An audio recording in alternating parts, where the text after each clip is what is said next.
Hey, everybody, welcome to Crackpot, the podcast where each and every week we dive into a different conspiracy theory and we also discuss the merits or the demerits of each. Because, I'll tell you why, because we're your hosts. I'm Tim. And I'm Zach. Hey, Zach.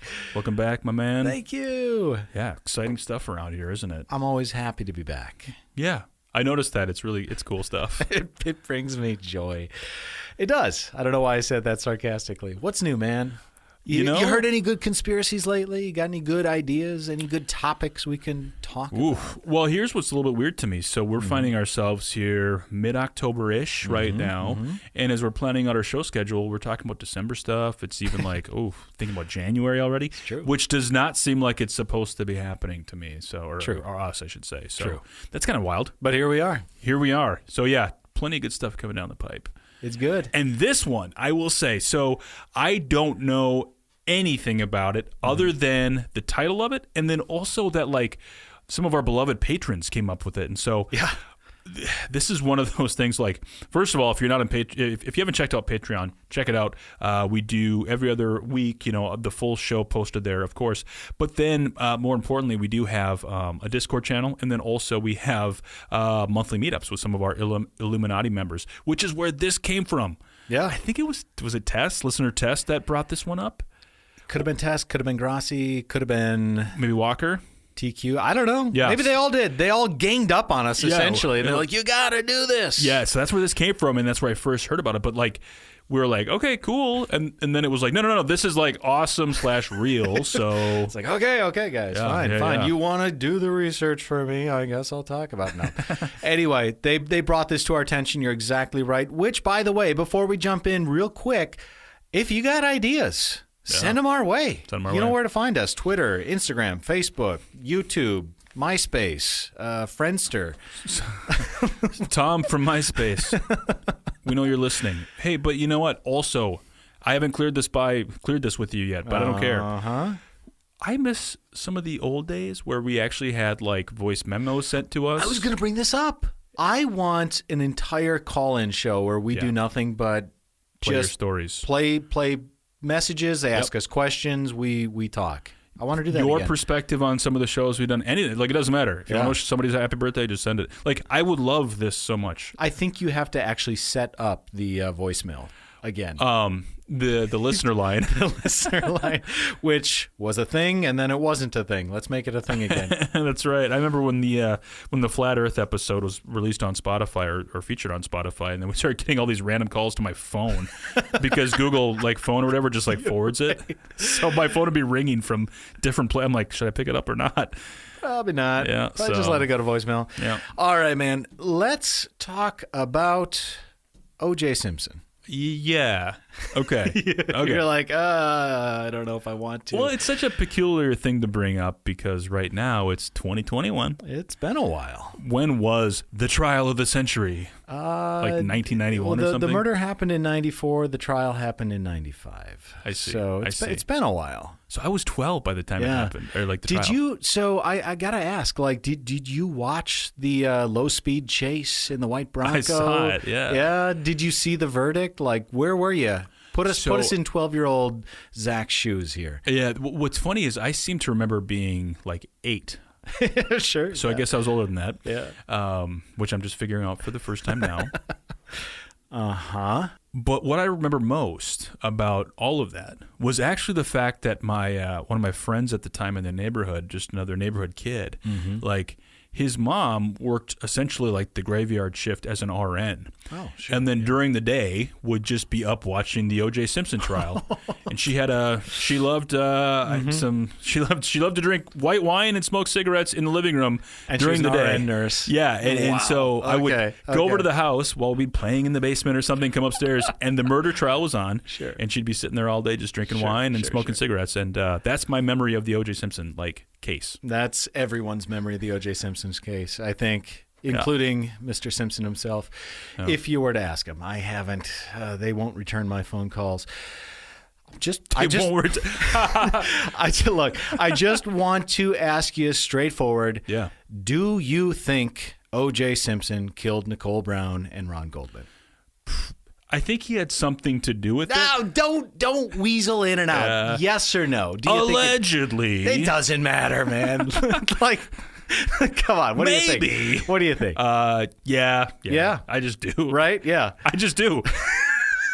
I got a hunch, okay? I think there's a lot of people that agree with you. on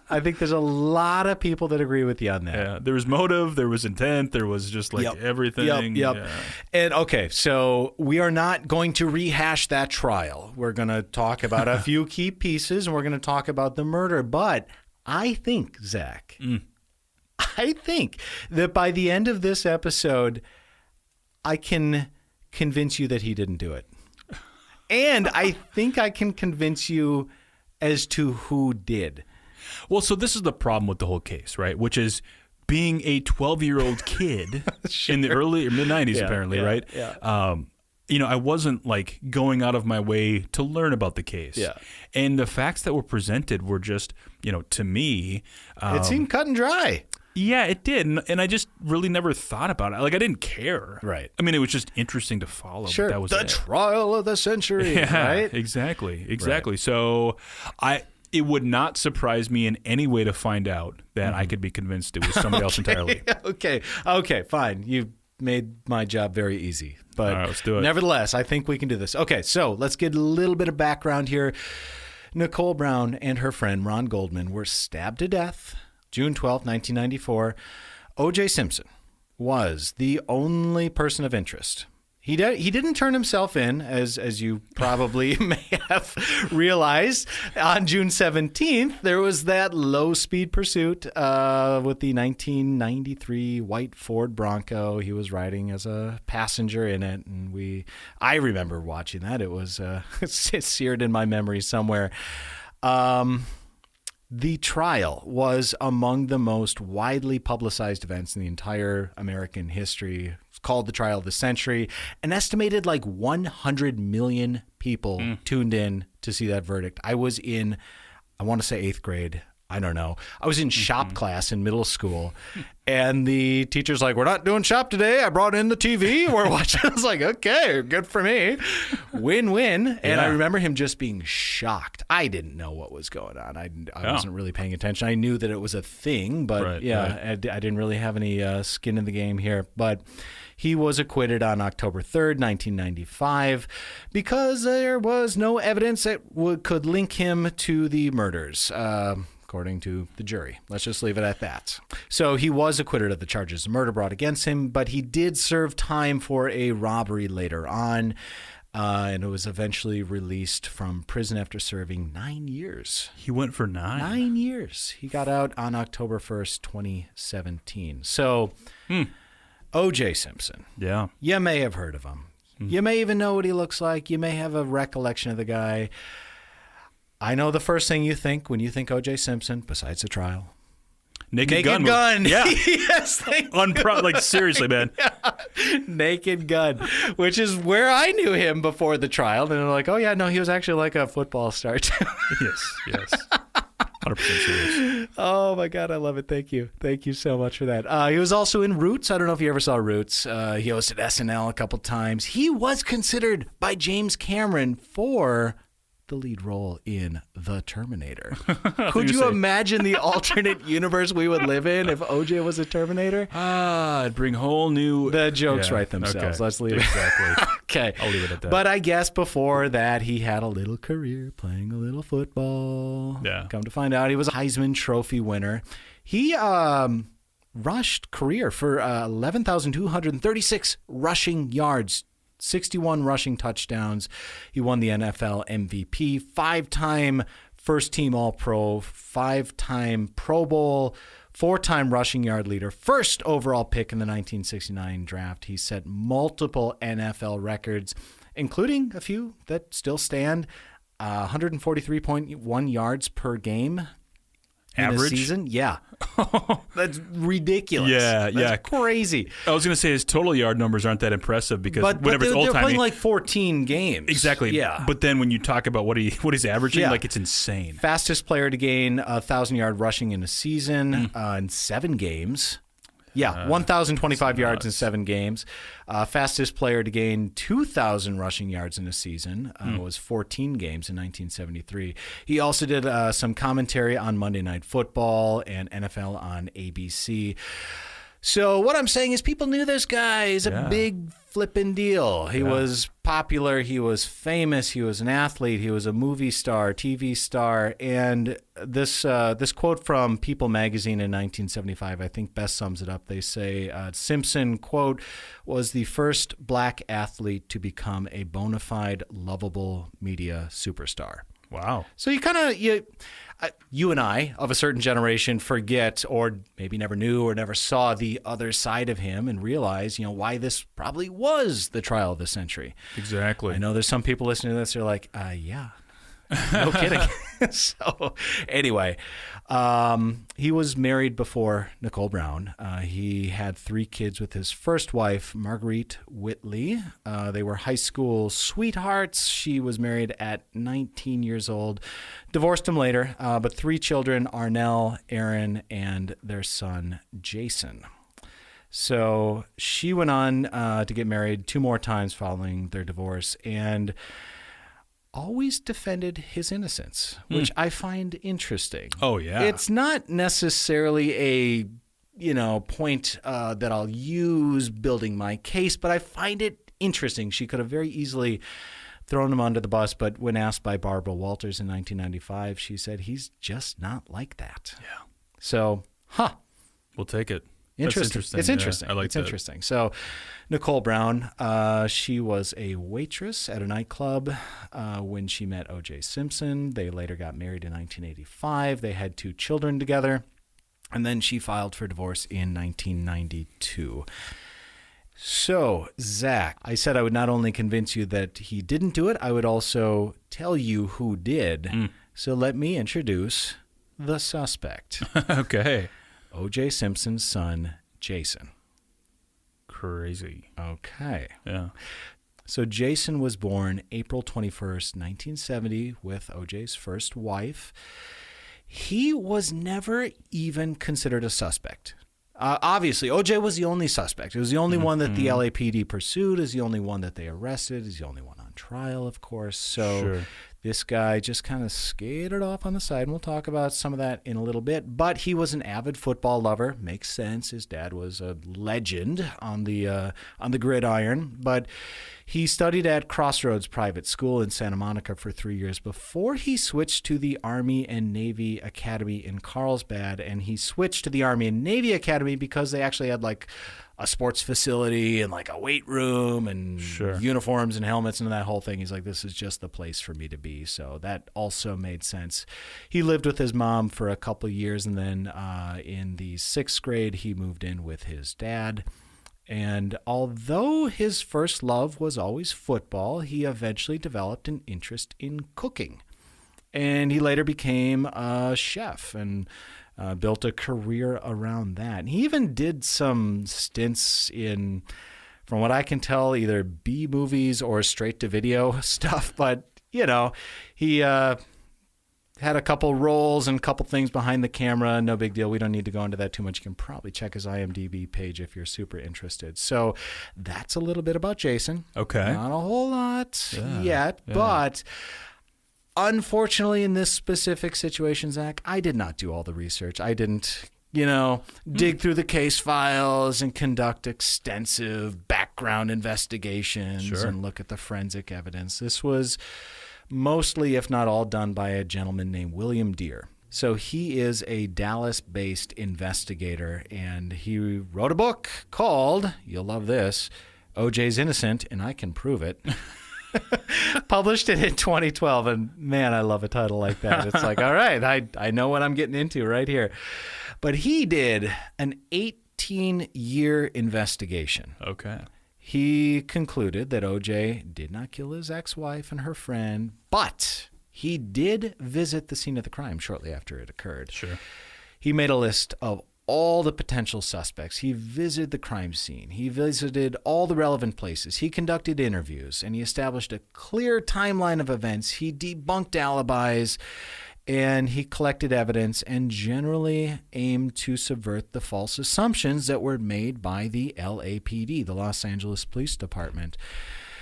And his goal is that this information will, his words here, lead to the convening of a special grand jury, an arrest, and a conviction for these senseless murders. And I know what you're thinking, Tim. Where'd this guy come from? What's his bona fides? What's his qualifications? Exactly, man. Right? Exactly. So where are they coming from? What's the story? Thank you. No, this is not the first time he's done this. So he looked into another murder case before, a gentleman in Ohio who was murdered and did the same basic thing. I don't know if he wrote a book on it or not, but it led to 11 people, including the deceased's own brother, being sent to jail. Wow. Okay. So the guy seems to know what he's doing. Got it. Maybe. Got it. Yeah. Right? And I believe that if you actually read the book cover to cover, you will come up with at least 30 verifiable reasons why Jason was the one that did this and not OJ. I will not go through all 30, but I'm going to highlight some of the big ones here, man. All right. Let's Are do you it. ready? Yeah, I think so. You sure? Ready to have shot. your world rocked? Yeah, this is going to be, I'm actually very, very interested in what this is. Okay. So let's start with Ron Goldman. Yes. On one of the deceased here. He was out with Nicole that night. Ron Goldman was a third-degree black belt. Okay? He had bruises on his hands that were from striking someone. I see. Okay? Now, based on the pictures of Ron Goldman's badly bruised and swollen hands, he must have struck incredibly hard blows on the assailant during the attack. Okay. O.J. Simpson, the day after the murder, he walked in voluntarily to the LAPD. He stripped, completely naked, and there was not a mark or a bruise or a cut on his entire body. Sure. With one exception. There was one cut on one knuckle, but that was it. Okay. Now, it would be pretty hard for someone with a third-degree black belt to defend themselves, like life and death situation, defend themselves, and the assailant come away without a single mark on them? Not chest, not arms, not face, not body, nothing. Right. Suspicious, huh? Highly suspicious. The other thing you need to kind of take into account here is that OJ's body was completely ravaged by the NFL. Yeah. Like we know what happens to ex-NFL players and their bodies. It's awful. It was even worse back then too. It probably was. Yeah. And I think we could say very unlikely that he could have gotten into a fight with Ron Goldman. It's even more unlikely that he could have got into a fight with Ron Goldman and walked away without any scratches. Okay. So what you're saying is because Ron Goldman was a third-degree black belt. Yes. Right. Exhibit A, right? And defended himself. Yep. Therefore, it's unlikely that, considering the evidence. That O.J. Simpson, without a bruise or a cut on his body, with the exception of a small one on one of his knuckles. Which, hey man, I'm looking at my knuckles after my weekend camping, and I got a lot of cuts. Yeah, fair enough. Fair enough. Okay. So anyway, that is piece of evidence number one. But let's talk about Jason, O.J.'s son. Yes. He had experience assaulting people with deadly weapons. Okay. He had a record. He almost killed an ex-girlfriend. He assaulted another girlfriend. At the time of the murders, he was actually on probation for attacking his boss at the restaurant he worked with, attacking him with knives. Mm. Okay? It's not a good way to settle. That's not a good way to settle, but it also paints a picture considering that Ron and Nicole were both stabbed to death. Right. Remember that school he went to play football, the Army and Navy Academy? Yes. Well, while he was there, he trained in hand-to-hand combat and was also skilled with field knife skills. Okay. Now, there was a knife that was found amongst Jason's belongings. So This is, of course, after the fact while Mr. Deere was doing his investigation. This was not, of course, brought to trial, but he had a storage locker where a lot of things were found, okay? Are you serious? I'm dead serious. This is so not cool. Okay. All right. So in that storage locker, amongst his belongings, there was a knife. And the butt of the knife, the dull end, the handle part, matched a wound on Nicole's head. So there was a person who did a forensic examination of the wound on her head and looked at the knife. And this is a quote here. After examination of Jason's knife by a world-renowned forensic scientist, the butt of the knife appears to match the blow/injury Nicole Simpson suffered on the top of her head, whereas OJ's Swiss Army knife and stiletto were conclusively ruled out at trial as not the murder weapon. Sure. Interesting. Still need the linkage between Jason and the knife. Well, it was in his storage locker, so Yeah, but still, Okay, I need okay. the linkage. I mentioned that he assaulted a number of people, including ex-girlfriends, but he was arrested 4 times. Some of them, DUI, driving with a suspended license, not the MO of this, but also, assault with a deadly weapon. Yeah. Well.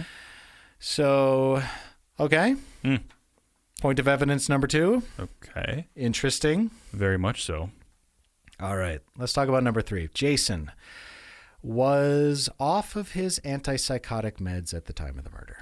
Okay. Okay, so he had a disorder called intermittent rage disorder, often called Jekyll and Hyde syndrome. He was on a drug called Depakote, and he decided about 2 months before the murders that he didn't want to take it anymore, and he just voluntarily stopped taking it against Sure. his doctor's wishes and probably those around him, but he didn't like the way it made him feel and etc. So he was not on his antipsychotic medication. When he was not on his antipsychotic medication, he was known to black out, hear voices, and go crazy at any time. That's really sad. Okay. It is incredibly sad. Jekyll and Hyde syndrome. Right. So there was a diary that was found later with the following entry written in Jason's own handwriting, and it said, "It is the year of the knife for me. I cut away my problems with a knife. Anybody touches my friends, I will kill them. I'm also tired of being Dr. Jekyll and Mr. Hyde." Okay.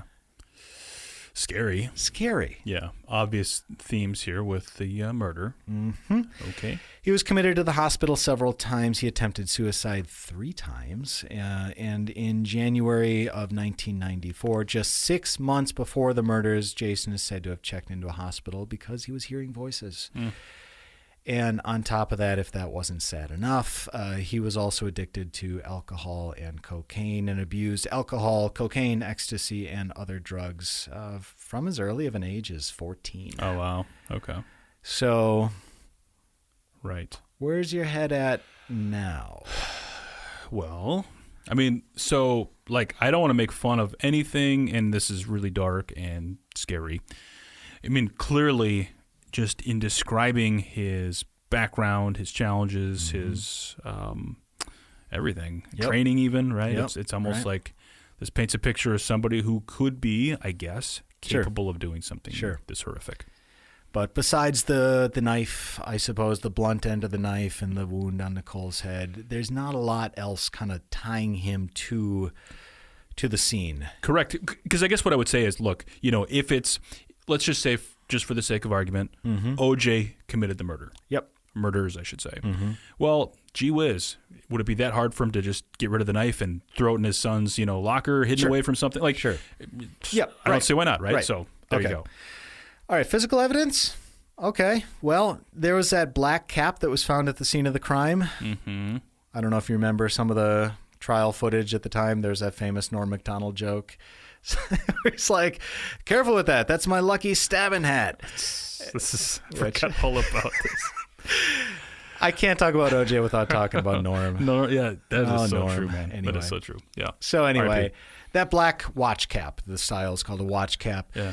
didn't fit OJ's head, right? But there was hair on that hat, which did not match OJ Simpson, and there was also dog hair on that hat, and I don't think OJ had a dog.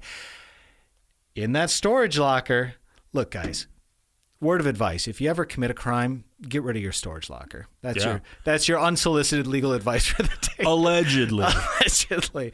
Call your attorney first, then do what they say. Okay. In that storage locker, they found a photo of Jason Simpson wearing an exact match for that black watch cap with a dog in his lap. Totally unsurprised. Just like, what? Oh, and the photo was dated March 24th, 1993. Just like 3 months before the murders took place. Right. I mean, like... I'm still waiting for the linkage. Okay, well, if that's not enough, right? The LAPD found 15 separate unidentified fingerprints at the crime scene. None of them belonged to OJ, and the police never compared Jason's fingerprints. Interesting. The investigators found blood and skin under Nicole's fingernails. Clearly, she fought back as well. Oh, I don't know. Remember OJ without a mark on his body? Right. Interesting. Right. Jason was never interviewed. He never had to give a DNA sample. So I can't draw that line directly, but yeah, I'll leave it at that. Okay.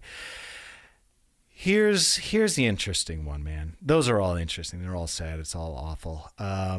He has no alibi. Absolutely no alibi. And he was mad at Nicole at the time. Friends and family have corroborated that after the fact. He was working at a restaurant that night. Okay. Nicole and Ron made reservations at that restaurant, and then they canceled them last minute. All of that is on the record. The idea is that he was off his medication. This just made him angry. Yeah. Jekyll and Hyde kicked in, right. And he went and committed a gruesome, horrible crime. But there was well, actually, before I get to the time card, so the coroner said that the murder took place between 9:45 and 10:05 p.m. He was on his own. No one can account for his whereabouts after 9:50 that night. So no alibi. No one can account for him at the exact time. There's the linkage to the restaurant. He's angry with her. And did you ever work a job with like a physical punch? Yes. The movie theater that I worked at, it was like this archaic clock thing, and then you put it looked like a library card. You just stuck the thing in there, and that was that. It prints out a ink thing that says the exact time, probably down to the second of when you punch in and when you punch out. I worked a number of jobs like that. Probably some of the best jobs I ever worked at in hindsight. But anyway, he had that time card at his job, but the punch in was inked, like the ka-chunk, and the time out was handwritten. Okay. Meaning that he probably ran away after the murders, and then after the fact went in and is like, oh, I should probably like tell him I punched out of work at 11:30 or something like that. Right. Okay. So the night of the murders, yes, he was supposed to be working. Like that would have been the alibi, right? Mm-hmm. However, what the evidence reveals is he clocked in as usual. Yep. Clocked out not as usual. Yep. And we do know for a fact that Ron and Nicole had planned to eat and canceled their plans last minute, and perhaps that set him off, is what you're saying here. Okay. Exactly. Wow.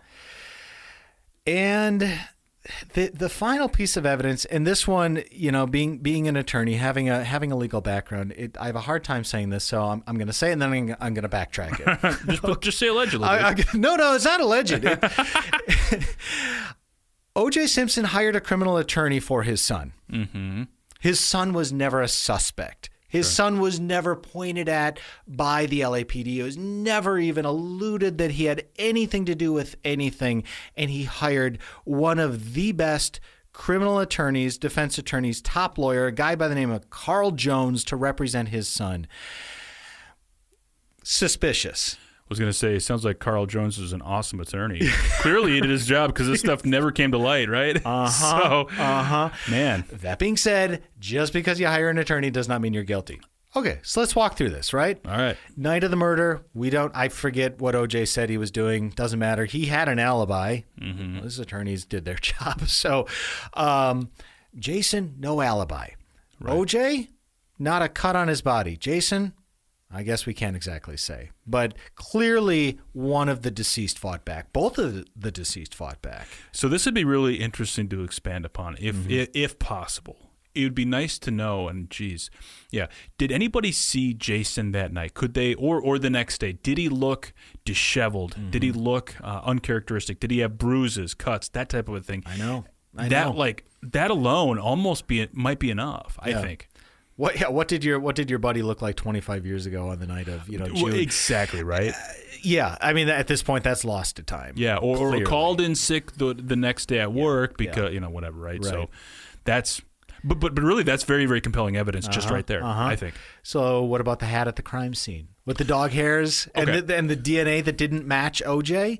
Well, so, I mean, you have to kind of take that apart because it's like the hat by itself, in linking it to Jason, is just resting on the fact that there was a picture in the storage locker or whatever with him wearing, in theory, the same hat.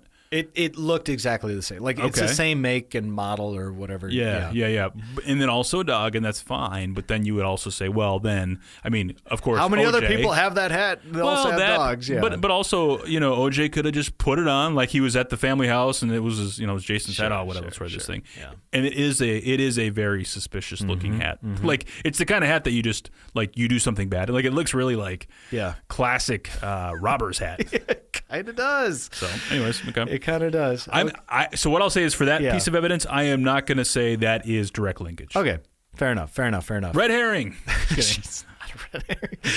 Okay, and then it's hard for us to talk about, but like the fact that he had training with knives, the fact that he had multiple arrests and assaults on his record with knives against women? See, now this is where it's really super important to understand the rules of evidence, right? Like the rules of evidence are probably, I would say, some of the most complicated. They're incredibly rules. Complicated. And so this is where if he were on trial, it would be interesting to see what evidence would be let in, because just because you have a history of violence in some situations doesn't automatically bring that you can bring in those past cases. Exactly. And so that's where it's like, obviously he wasn't the one on trial. But I believe if you're just working on convening a grand jury, it's like, what's the old saying? Like you can get a grand jury to, indict a ham sandwich. It doesn't take a lot. There are no rules. Well, I'm just allegedly no rules with grand juries, but for this reason, almost practically. So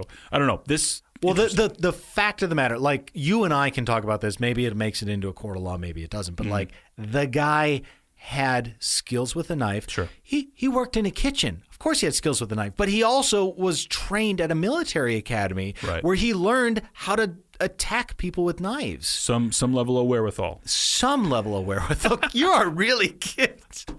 I love it. Okay, no, go with it, please. Okay. I was hired by Jason, all right? I was hired by his attorney. I'm on retainer. Sorry. And then, man, the fact that he did have he was on antipsychotic medication, and he chose to stop taking his antipsychotic medication at the exact same time that these murders happened. Right. So, I mean, you cannot discount that at all, right? And in fact, it's well documented. You can even have cases where, different types of pharmaceuticals interact with one another, causing people to black out and do things they wouldn't ordinarily do. And so, this just falls right into line there, I would say, and that's scary.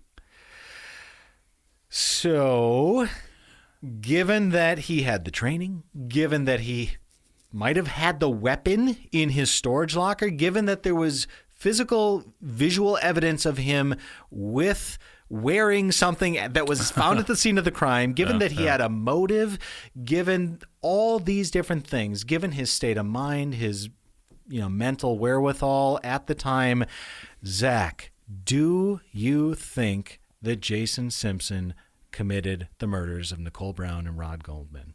I plead the fifth. Hey, well, we can't forget about the timestamp, right? The times, thank you. There's all these, Right. But here's what I'll say to that point, too. Okay. Because I do remember also, as a high schooler, like clocking in, and then every once in a while I forgot to clock out because I was in a hurry or something, wrote it in by hand.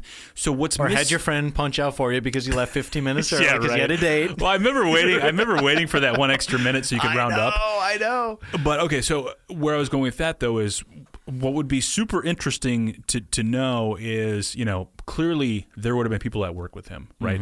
And so it's like, did you guys see Jason? Where was he? Yeah, Wait, what? after 9:45, whatever, Yeah, right? And that would be like just as like if you had that plus this handwritten timestamp, like that would be like, whoa. I know. Then I would say all of this just paints a picture of somebody who who could be culpable, I would say.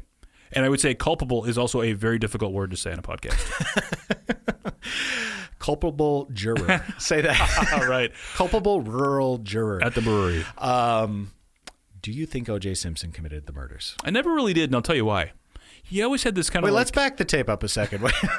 Okay, no, go ahead. No, it was one of those things where, like, I was probably like 60-40, 60%.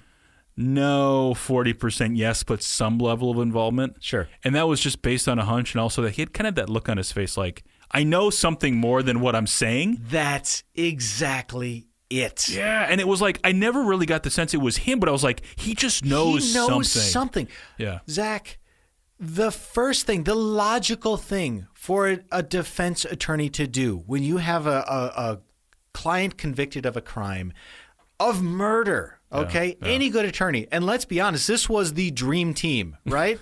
They called them the dream team. The literal dream team, yeah. You have to imagine that they would also know this.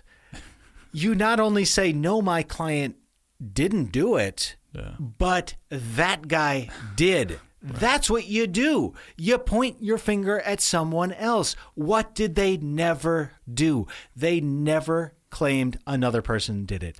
All they did was sit there and say, OJ did not do it. Why? Because OJ knew who did it, and it was his own son. Yeah, so he's not going to sell him out. He took the stand. Dude, he took the rap. He turned himself into the cops because he didn't want his own son to go to prison. Right.